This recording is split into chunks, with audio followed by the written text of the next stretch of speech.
Et yo, j'espère que vous allez bien. On se retrouve aujourd'hui pour vous présenter un peu le cancer de la méta, ce que j'estime être le cancer. C'est d'ailleurs un deck que je ne joue jamais, mais c'est quand même un deck qui peut s'envisager en termes compétitifs. Donc c'est pour ça que je vais me permettre de vous le présenter. Et c'est sans doute un des decks les plus simples et les plus forts. On va dire le rentabilité, simplicité et power level du deck est très fort. Donc en fait tout ce qu'il va falloir savoir c'est un peu les mulligans. Et voilà, donc le druide aggro, très fort, très solide, il a fait rang 1 légende suréné par un joueur francophone, Otsuna.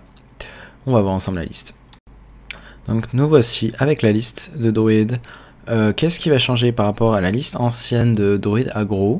C'est tout simplement l'ajout de la petite Jiriri Carpenter, cri de guerre, choisit, enfin pioche une arme avec choix des armes, et ça la split, en fait ça la divise en deux, donc ça veut dire que vous allez avoir les deux effets. Maintenant on va regarder quelle carte avec choix des armes on joue une seule, donc on joue le saut de soil, donne à vos serviteurs plus 1 d'attaque ou invoque une 2-2 triant. Donc globalement c'est une 2-1 qui va piocher cette carte et qui va un peu assurer le côté d'avoir un peu voilà, le sort de buff quand il faut. Enfin vous êtes assuré de l'avoir avec 4 cartes de pioche, enfin 4 cartes, vous êtes grand moyen voilà, d'avoir des ressources grâce à cette carte. Donc voilà, la liste n'a pas trop changé hormis cette carte, hein, voire pas du tout, à part l'ajout de ce petit drop 1 qui est très flexible, 3-1 rush ou une 1-3 taunt, donc c'est un choix des armes. Et qui a de quoi, on va dire, booster la stabilité du deck, parce qu'en early, maintenant, on a un bon drop 1, donc ça, c'est plutôt excellent. Donc voilà, on va se retrouver ensemble pour une première game. On se retrouve sur René, donc sur le serveur Amérique. Pourquoi je joue sur le serveur Amérique et vous me voyez donc bronze 10, c'est que tout simplement sur le serveur européen, je suis en 3 Europe, donc j'avais pas envie de jouer tout de suite le deck dessus, surtout que sur Europe je préfère plutôt jouer mon voleur Garrot, hein, donc voleur Garrot de la dernière vidéo. Bon, petite pause pour mettre le tracker, à tout de suite. Ok, donc nous voici de retour avec la liste, donc on va garder ici le petit Greybow, qui est une carte qui peut je pense faire un peu déranger, donc le voleur, on sait pas quel voleur c'est, ça peut être un voleur Garrot, mais ça peut également être un petit voleur, donc le voleur OTK avec les pirates. Donc on espère que ce soit cette version là parce que je pense qu'on a un très bon match-up contre. La question c'est est-ce qu'on va jouer ça? C'est un choix intéressant ici parce que on peut se permettre de grid et d'attendre un tour pour le faire. Disons que là le plan de jeu c'est soit on la joue maintenant, je pense qu'on va le faire quand même, soit on attend un tour, enfin on attend le tour 5 on peut faire ça, 2-3 et éventuellement un autre taunt et voilà c'est l'idée. Okay, donc ici ça se met pas trop mal vu qu'on va juste Greybow. Après bon c'est Garrot Rogue, hein. On a l'information avec cette néophyte qui a été jouée et vu que c'est Garrot Rogue, on sait que le match-up est terrible. Donc là ok, il va juste se contenter de Shadow Step ça. Donc pour ce qui est du mulligan, vous allez surtout chercher en drop 1 donc cette 1-3 qu'on vient de piocher, c'est la meilleure drop 1 à piocher on va dire. Et ok, là on va faire en sorte de bouclier divin 7 créa, j'imagine. Soit ça, soit c'est un value trade. C'est un choix complexe.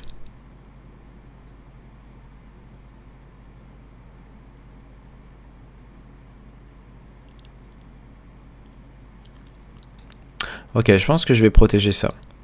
Long moment de réflexion ici. Donc oui, on va parler du mulligan ensemble, donc les drop 1 que vous voulez, c'est surtout la 1-3. La 2-1, vous allez la garder contre certains match-up où vous savez qu'il va pas y avoir de gestion sur cette petit 2-1 tour 1. Ça va être très très bien dans ces spots-là. Sinon, la 2-3, c'est la carte que vous voulez, la 2-3 qui fait que votre prochain taunt coûte 2 de moins. L'oracle, j'ai tendance à la garder aussi, vu que c'est une des cartes clés du deck, je trouve. pour justement faire un board qui met beaucoup de pression. Et là, comme vous pouvez voir, Garrote, c'est vraiment un très mauvais match-up. C'est un très mauvais match-up. Ici, qu'allons-nous faire? On va, je pense, mettre rush sur ça.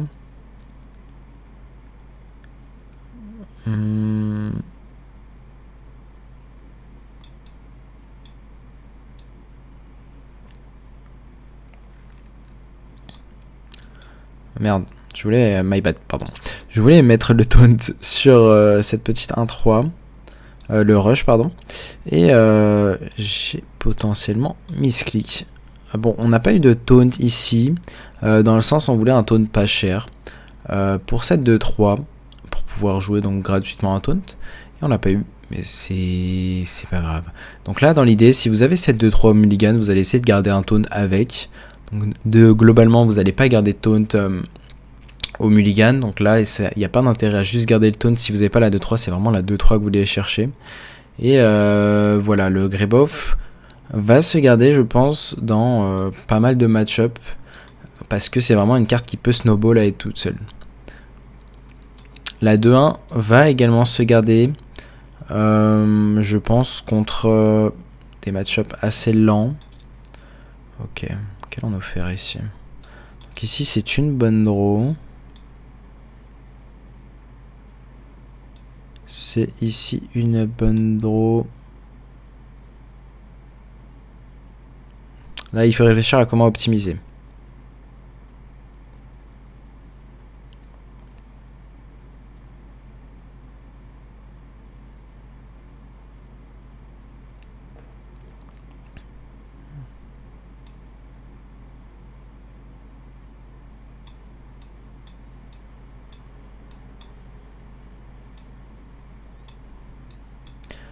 Je pense que le play c'est de faire ça. Ici c'est vraiment setup le board le plus gros.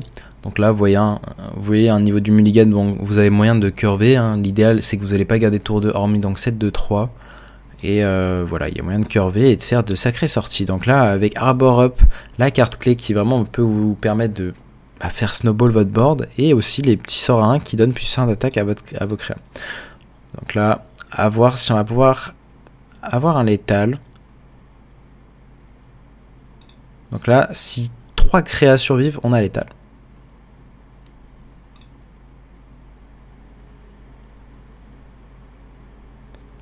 C'était très close. Ici, bon, on va jouer lui pour la forme.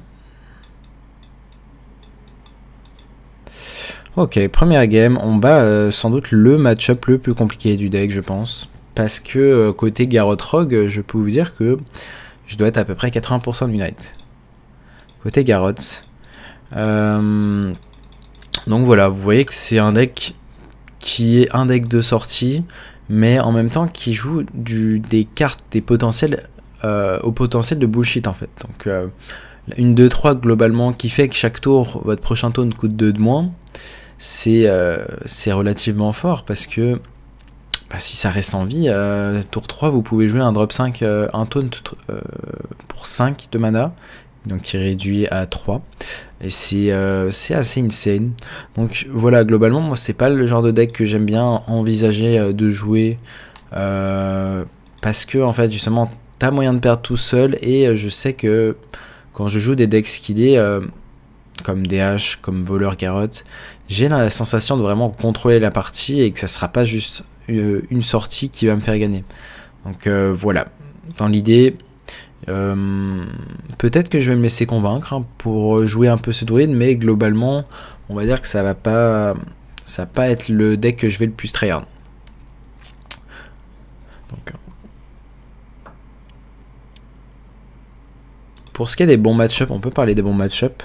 Les bons match-up ça va être les decks assez lents comme druide alignement, comme tout sauf guerrier. Donc là on affronte un guerrier. Je pense que guerrier n'est pas forcément un bon match-up, voire pas du tout.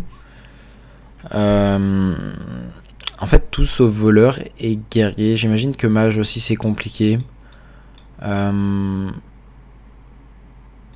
a dit on garde pas de taunt.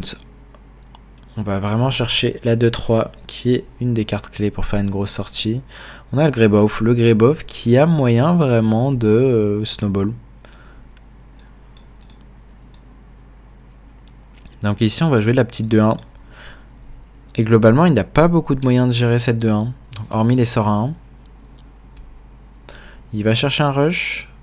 J'imagine qu'il va chercher un rush à 2 de mana au moins. Il ne l'aura pas forcément, vu le temps qu'il a mis. Les probas d'avoir une rush pour pas cher, globalement, il y a quoi? Il y a le balai, il y a la 3 un rush pour 2. Les probas restent assez faibles, on va dire. Donc ouais, pour l'instant, on va juste ennuyer au module pour protéger cette 2-1. Parce que là, il a sûrement un rush qui peut taper dans cette 2-1.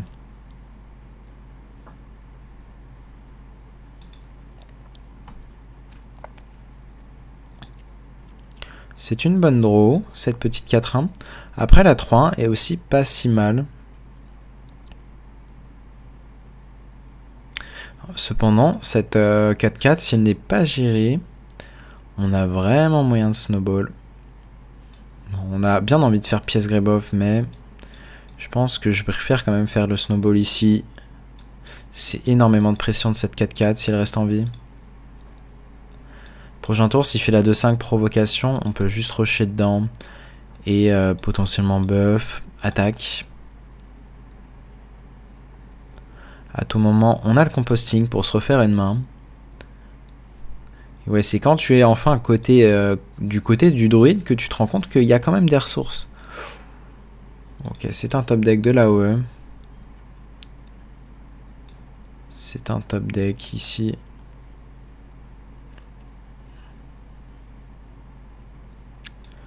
J'imagine qu'on va juste buffer ceci. Et invoquer cette 2-2. Ok, donc là, prochain tour, on va avoir une décision déjà. Soit on arbor up, soit on fait la 4-6 taunt. Ça va dépendre de... Ou même, on peut faire juste un tour de buff. Ça peut aussi être une solution. Ça dépend de son tour ici. Ok, il se contente juste de faire une créature.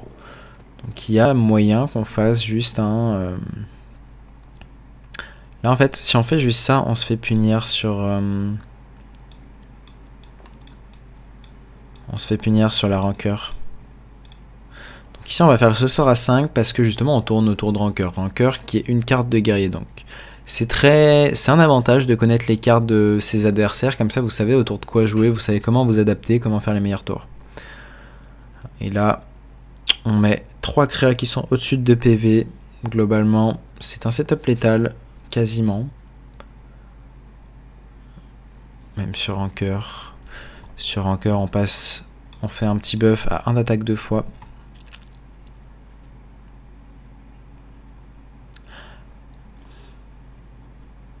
Après, je sais pas si les listes jouent rancœur maintenant qu'elles jouent l'AOE à 2. Je crois que les listes ont tendance à cut les rancœurs pour justement cette petite AOE à 2.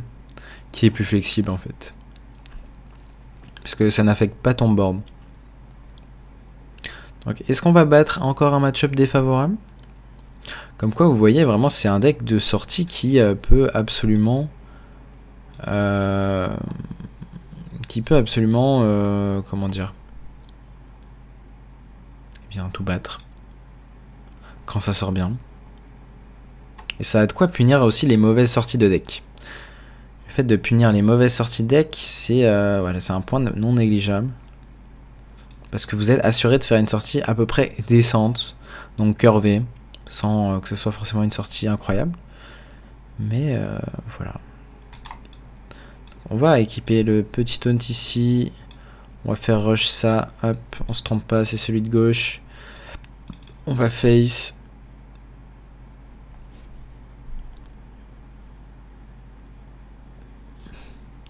Et là, globalement, il a déjà utilisé un sort à 1, je crois. Ouais, c'est ça. Il a utilisé un sort à 1 qui inflige 5 s'il a un pirate. Du coup, les probas qui tuent ça sont assez faibles. Donc là, la 3 va réinvoquer une 4-6. Donc pour l'instant, on est très fine.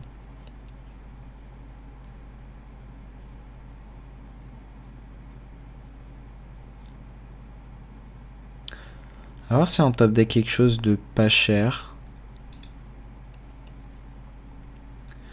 Ok, c'est une bonne draw. Dans l'idée, on va le jouer et on va jouer composting. C'est quand même un deck de sortie incroyable.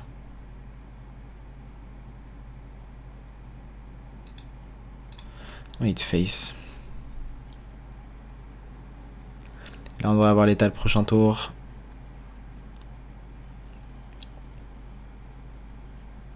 Oh, en plus de ça, un Radagonie, bon.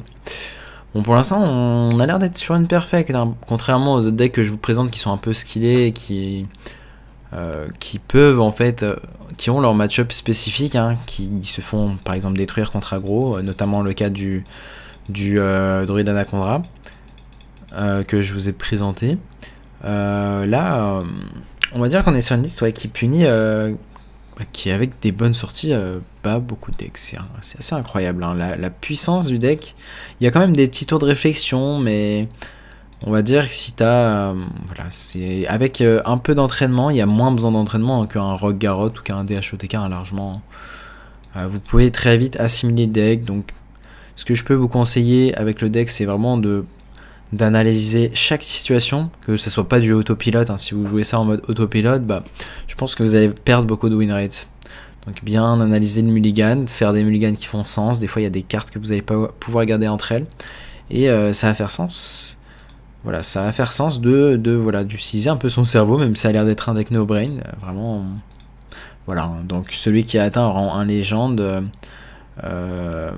globalement il a atteint légende en... Enfin, il y a besoin quand même d'avoir une maîtrise sur le deck, hein. C'est pas tout le monde qui va faire rang 1 légende avec ce deck. Donc là c'est vraiment mes premières games avec Druid aggro sur ladder. Je crois que j'avais déjà joué un peu l'ancienne version, c'est-à-dire avec 4 cartes de moins, donc sans les 4 nouvelles cartes. Et voilà, donc on va se retrouver pour la 3e game contre un paladin. Paladin, est-ce qu'on est devant? C'est possible qu'on prenne le paladin de vitesse. Ça dépend. Est-ce que c'est un Libram ou pas? Le composting qu'on ne va pas garder. L'adorable infestation qu'on pourrait envisager, mais là, je pense vraiment vouloir chercher mes 2-3, mes 2-1. Et là, potentiellement, il peut ne rien jouer sur tour 1. Globalement, si vous arrivez à chercher cette petite 2-3 que vous l'avez là sur ce spot, c'est quand même incroyable. C'est un spot incroyable parce que pièce 2-3 et vous avez moyen de gagner, hein. C'est vraiment... Il y a des match-ups, c'est si tu l'as, t'as gagné. C'est concrètement ça. On va se permettre de ne pas utiliser la pièce parce qu'il n'a pas eu de drop 1. Et si son tour ça consiste à gérer cette créa, on est fine. Ok, du coup on va piocher 2 cartes. Cette petite 2-1 qui est pas mal. Ouf. C'est le genre de sortie qui nous fait plaisir. On va jouer le bouclier divin parce que s'il buff ça, on n'a pas envie qu'il ait le trade sur notre créa. Il y a de grandes chances qu'on pièce Panthère prochain tour. À voir, selon le top deck. À tout moment on top deck Oracle et c'est la fin de notre adversaire, je pense. Va-t-il taper?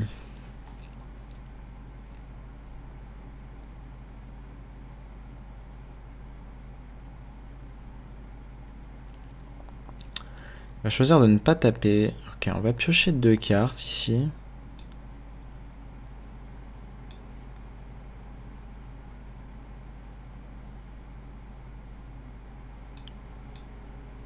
Je préfère buff ça plutôt que de...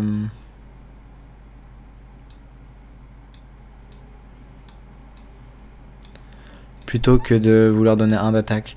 L'idée c'est de tourner autour de sa carte la plus chiante qui à mes yeux là serait Samuro.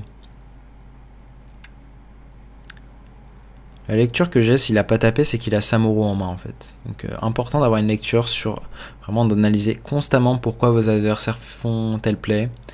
Donc là ne pas taper ça indiquait un Samuro. Et là on a déjà un setup létal, hein. 3, 4, 5, 6. Là, on va compter 4, 5, 6, 7, 8, 9, 10, 11. Arbor Up, c'est plus 12. Ok, on recompte 4, 6, 8, 9,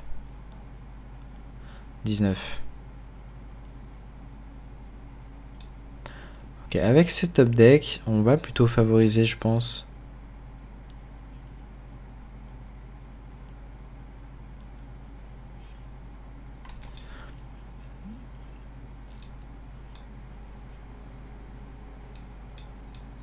Alors, je pense qu'on va quand même jouer Arbor Up. C'est rare d'avoir un aussi bon setup d'Arbor Up.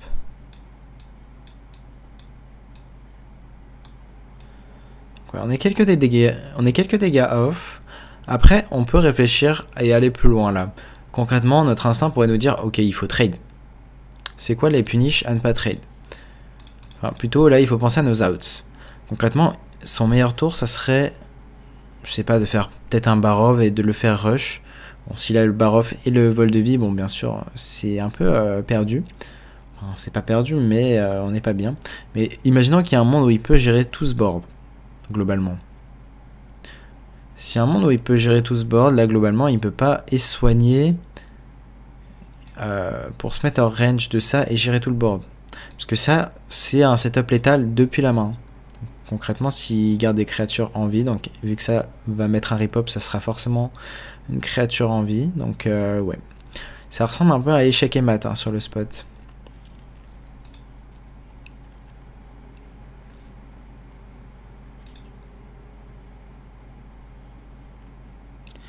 Ouais, et là, c'est bien évidemment un setup létal. On a même létal on board, on a juste à Hero Power. Ouais, donc voilà, quelques games pour vous montrer un peu la puissance du deck. Hein. Globalement, bah, vous risquez de me voir peut-être même le jouer en stream sur serveur Amérique pour monter. Donc le mois dernier, j'avais fini en 1. Donc il y a de grandes chances que si je fais une grande série de victoires, je pop, je sais pas, top 20, top 30, voire top 10, hein, qui sait. Et voilà, mon MMR du coup qui va être plutôt pas mal. Donc le MMR qui est, on va dire, votre classement caché. Qui reste, il y a une partie qui reste entre chaque saison, on va dire. Donc voilà, donc pour la liste, j'espère que cette petite vidéo de présentation de ce deck vous a plu. Donc j'imagine de toute façon vous devez peut-être connaître la liste. Là l'idée c'est vraiment d'être sûr si vous reprenez Hearthstone ou si voilà vous avez besoin des tips pour maîtriser le deck parce que vous n'avez pas un super bon winrate, c'est voilà, j'espère que c'est chose faite. Et n'hésitez pas à passer sur mes streams, donc le lien dans la description, pour ma chaîne Twitch, pour me voir jouer en ligne, donc enfin jouer en direct, et pour du top légende également. Voilà, sur ce, j'espère que cette vidéo vous a plu, et je vous souhaite une bonne journée, une bonne soirée, et on se dit à la prochaine. Tchuss.